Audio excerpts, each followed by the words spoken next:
আজকে দাদু অসুস্থ, আমাকে একা একা বার্গার বানাতে হবে।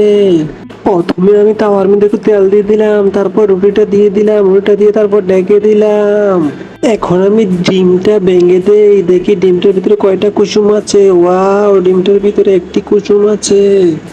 এখন দেখি রুটিটা ভাজা হয়েছে কিনা, তারপর আমি রুটিটা উল্টাই দিয়ে ভাজা হয়েছে, আমি রুটিটা এখন উল্টাই দিলাম। বন্ধুরা দেখো কি সুন্দর রুটিটা ভাজা হয়ে গেছে। এখন আমি ডিমের উপরে সস দিয়ে দিচ্ছি।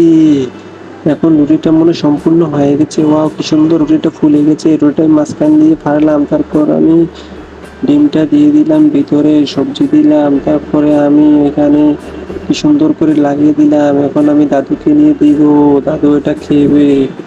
দাদু ধরো, তুমি অসুস্থ তাই আমি আজকে একা একা বানিয়েছি। না না তুমি খাও, না না দাদু তোমার জন্য বানিয়েছি, খেয়ে দেখো মজা হয়েছে কিনা। অনেক মজা হয়েছে, ধন্যবাদ তোমাকে দাদু।